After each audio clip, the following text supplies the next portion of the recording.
Season football is well and truly in the full swing of things, and we witnessed a really entertaining encounter between two sides that should make up the 8 in Hawthorn and the Dogs. From emerging role players to backlines learning how to cohesively stay together, both sides will have learned a lot from this entertaining encounter.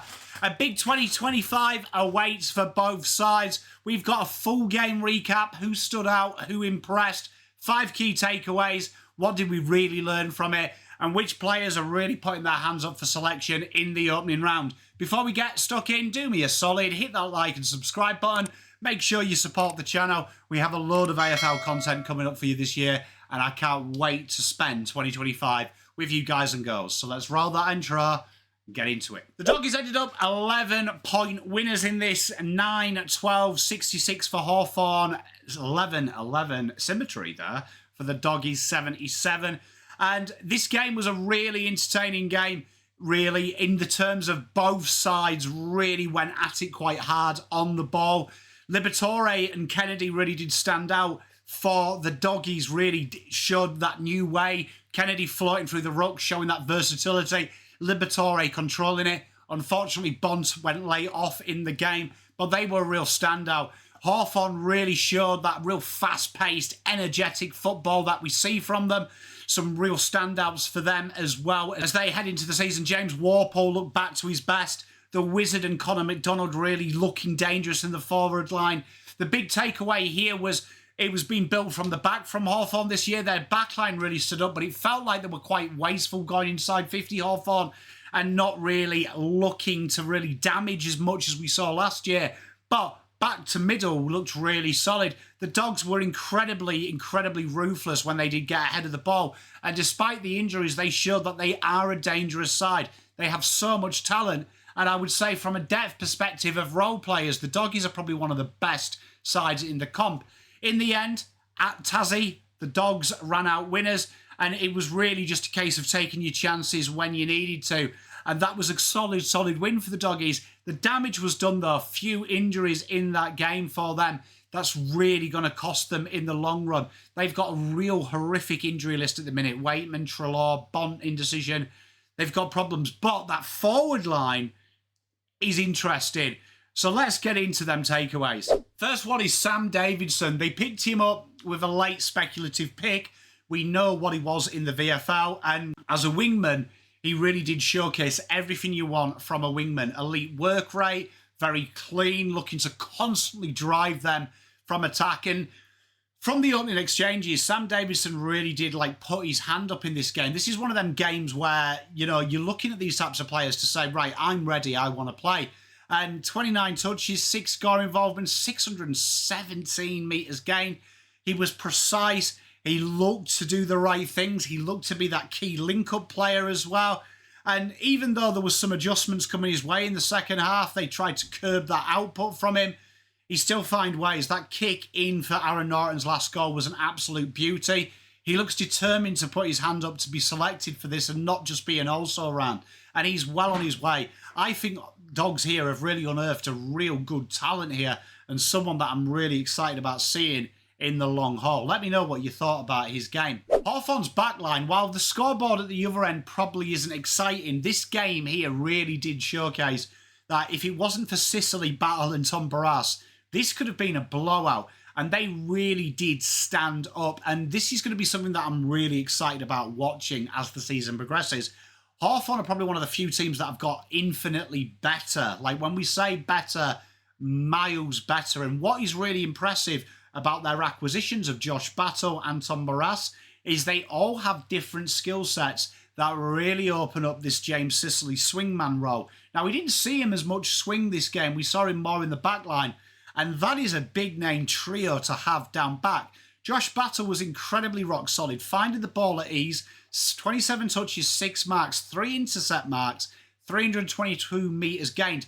His ability to read the play and intercept play is really dangerous, and it gives them an outlet at all times. What was interesting is he really made himself free as well. Him and Sicily rotated that position of playing in that pocket, getting yourself free so they can start a transition score launch. This is a really interesting one for me because When you add Josh Weddle and Will Day up them wings and them flanks, this could be really dangerous. And I think in a game, you'll see a different intensity from Hawthorn.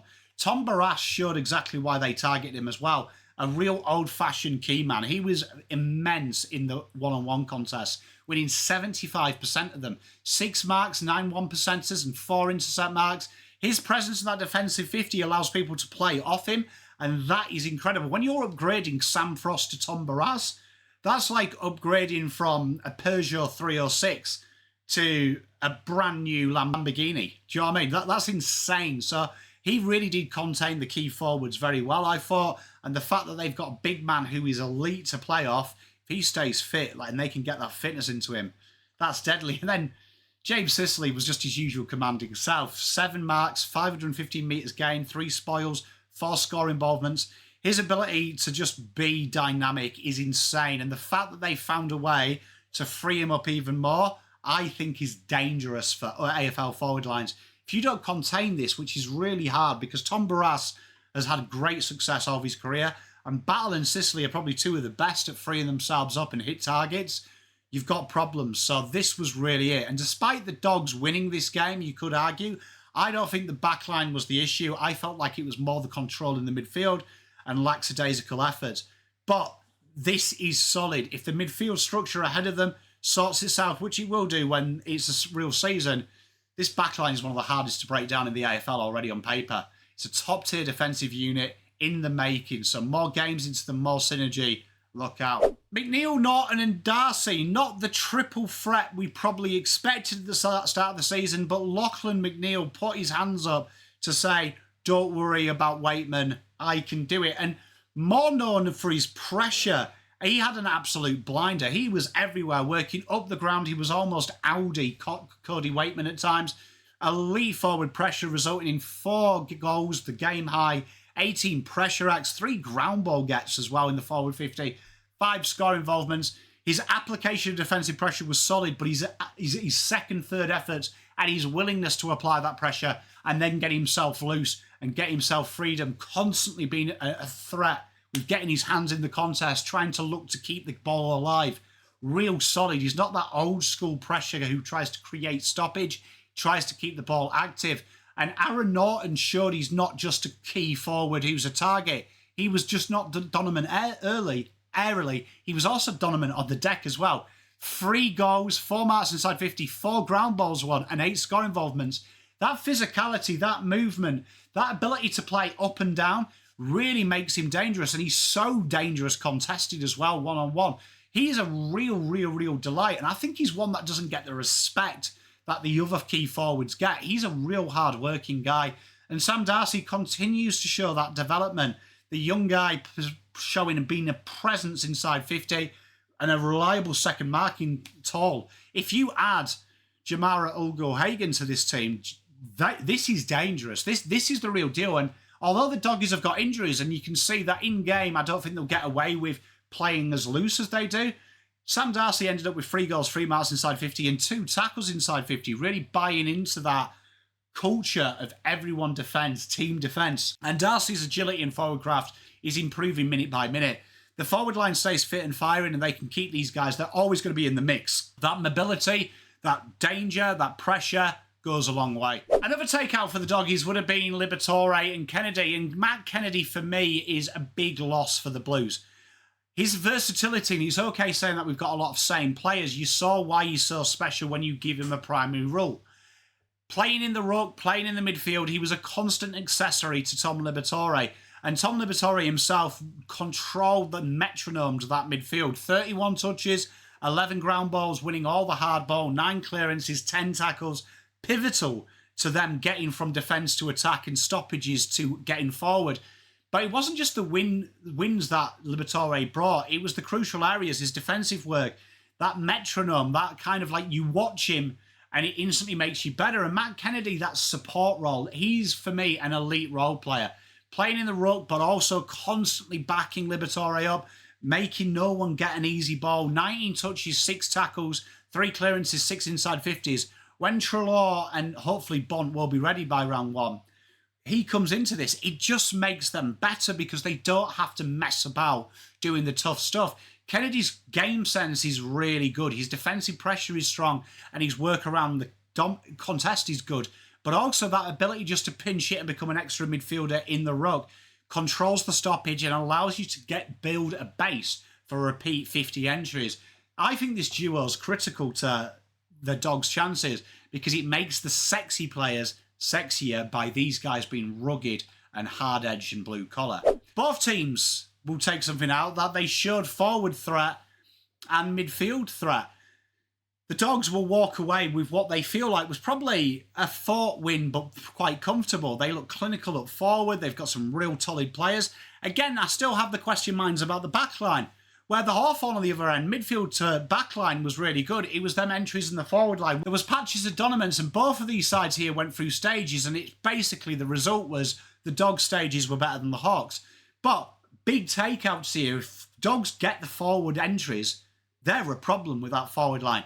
And Hawks, from transition, they're going to be really hard to break down. They do play a really aggressive style, which does hemorrhage inside 50s when it's not going well. That backline is really impressive. What that means for 2025, we'll know in time. But I think in this game, what really impressed me was Hawks' backline and the Dogs' forward line. They are serious threats with players to come in that make them better. And by that, I mean a fully fit Bon, a fully fit Treloar makes that sensational, that midfield connection, and gives you more inside 50 entries. Hawks, Day and stuff, that makes them better when they're transitioning, the overlap run that brings. So the preseason hit out here is one of them few times where I think both sides will have gained something out of this in the positive. So in summary then, Sam Davidson looks like a real solid player who's going to really play a lot of wing time and really showcase his wares. And I think he'll play a lot of games this year. Hawthorn's backline is shaping up to be one of the strongest in the league. The Bulldogs forwards are a problem with Jamara to come back as well. Look out for that. Liberatore and Kennedy. Liberatore finally has some grunt help with him, which then makes Treloar and Bontempelli better players. They're going to be a real clearance threat. And both teams shape up back and forward of the ground with some real good answers to questions that they had last year from consistency. It's both sides, though, heavily rely on their midfield to really fix the opposite. What do you think of the game? Who impressed you? Let me know. Make sure you like and subscribe for more AFL content. Can't wait to see you. Pom out. Spent all my life holding all of it closely. I played